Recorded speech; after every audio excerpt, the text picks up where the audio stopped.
What's going on, everybody? It's FREEDO here for your Overwatch. Brand new game mode Deathmatch, old school Deathmatch, or free-for-all as you might know it, is an awesome new mode to give a whole new type of gameplay to Overwatch. In this arena, it's all about mechanics. And with that being the case, you might find it useful to go into this game mode picking a hero that might not even be the best hero, but one that you want to practice in order to really get some reps in on different types of engagements that you might find yourself in the real game. But although that is well and good on its own, I also want to talk about being able to win these games because you probably want to get in on those juicy loot boxes by racking up W's from playing this mode. So before we go into each hero specifically, a couple caveats about this. One, this is going to change based upon you as a player, so whatever your strongest hero is, you're probably going to want to give a whirl even if I don't mention them. And two, as there is a couple different types of playstyles that you can approach the game with, as well as what the other players in your lobby are approaching with, it's going to change the effectiveness of any given pick or any given strategy.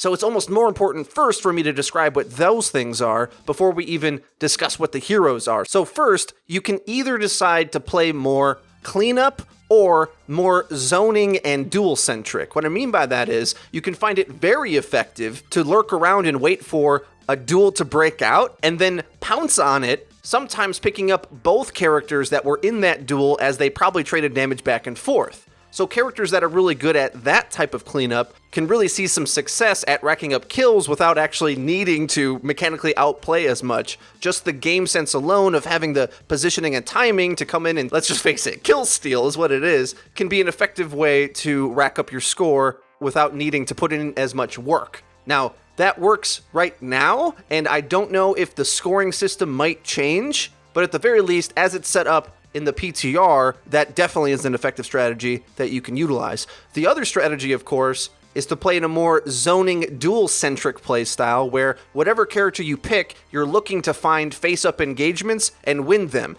quickly. It doesn't really matter if you die, although you will lose positioning. There's not like there's power-ups on the map where you're accruing power over time like a traditional arena shooter deathmatch. Once you spawn in, you have all your abilities already, so really you're just looking to get more contact, more chances to win a duel. And with that playstyle, you're going to want to try to find yourself at the heart of an engagement and win fights quickly. So with that being the case, we're going to go down different types of heroes that are good at these different styles of play. You can somewhat see a few different heroes fitting into each role. They can sometimes be interchangeable depending on your personal skill set. Okay, jumping into the heroes. The first one I'm going to mention is probably top dog and a hero that you're going to see quite often, and that's McCree. The reason being is that McCree doesn't really have a bad matchup, although if he can't find his ground, he might struggle to really get momentum and control the space that he wants. But because he's able to shoot at all ranges, if you hit your shots at whatever range,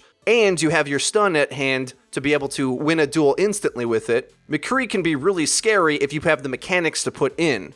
Now, McCree's going to top the list, but we'll throw in a few honorable mentions in the same category based upon your playstyle. Soldier 76 is a everyman's hero, and he has a couple benefits where McCree doesn't. Where McCree is a bit more of a sharper edge, he's going to be able to win duels more convincingly and quickly. Soldier has more ammo capacity, meaning that he can spray and pray, and sometimes just having an extra bullet to be able to get a last hit during a hectic brawl is enough for you to get the kill credit and steal it away from somebody else. He has the Helix rocket for burst damage, which is good in duels, but also, unlike McCree, he has the ability to sprint, which while you're in the respawning phase, can help you quickly get out of an area you don't want to be fighting in. McCree oftentimes can get spawn trapped and killed over and over again if he's unable to find a quick shot or be in range for a stun if he spawns in a bad place. Soldier kind of mitigates that a little bit. Onto another zoning style player is Hanzo. If you have the skills to pay the bills with Hanzo, he can quickly land kills, and that's the name of the game.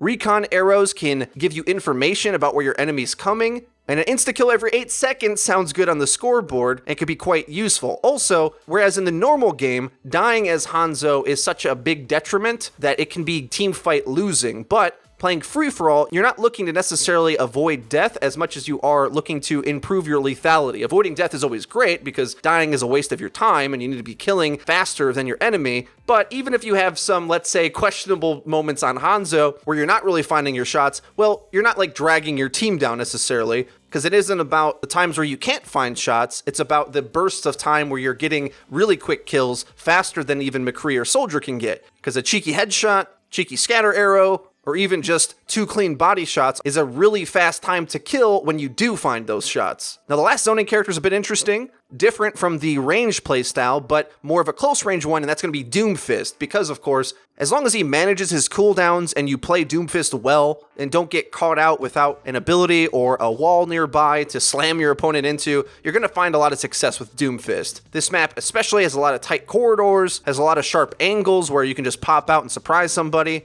Doomfist feels fairly easy to play in this environment, because whereas in the structured team environment, he's very easy to just get focused or to bait him into overcommitment, when he's only playing for himself in a deathmatch context, catching anything out is a kill for you, and as long as you can be rocket punching faster than your opposition, you can find yourself at the top of the scoreboard before long. But of course, as opposed to the other zoning playstyle characters, Doomfist prefers to be inside when he can help it, but because you're not dealing with a structured team comp, you actually can find success outside as well, as long as you just hit your abilities. That's all it's really about with Doomfist. It is great mechanical practice playing in this mode. Now we're going to go into talking about cleanup characters. These are characters that are better at pouncing in on duels and stealing everybody's fun by finishing off kills quickly after a duel has started. Now, the king of that, of course, is Genji, because as he gets a kill, his Swift Strike resets, which often he can just chain to clean up the entire brawl. That alone is insane. But also to mention that you're going to be seeing a lot of McCrees, soldiers, DPS characters abound. Genji is just a supreme duelist. He has a few weaknesses like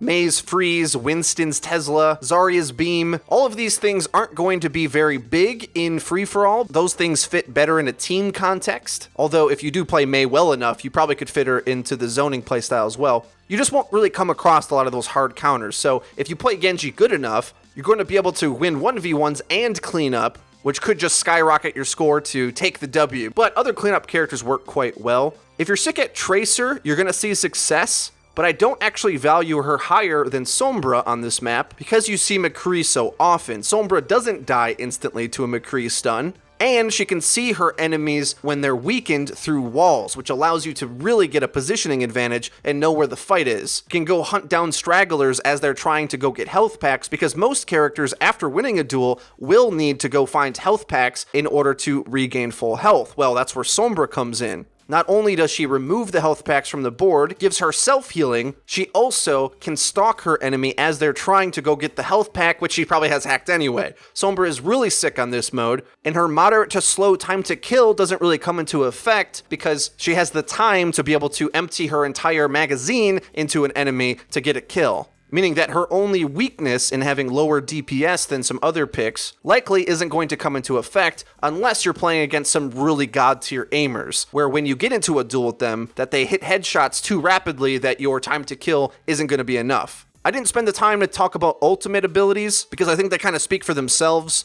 Dragon Blade, Pulse Bomb, High Noon, Dragon Strike, Soldier Sights, all of which I've already mentioned can be used to get a cheeky kill here or there. And because your duels are going to be so fast, and once you pop an ultimate, most players are going to run, any ultimate you use is only going to be good for a kill or two. Sombra's, though, is definitely weaker than those other directly fragging abilities. Because she only disables with EMP, and there isn't many characters that are going to be fearful of it, it isn't going to be directly useful. However, you can use it to definitely get a kill on like a Doomfist or a Soldier as he's trying to run away, especially disabling his sprint and his health pack. Now, I probably could go on and on about other characters that you're going to see or that you could succeed with, but I think this is the base core understanding of how to play Deathmatch. Depending on what everyone else in the lobby is playing is how you're going to try to structure what you should pick, because you can either decide to try to counter the best players or counter the majority of players. Depending on what allows you to get more frags for yourself is going to be the better way to go. Well, I hope these tips were useful,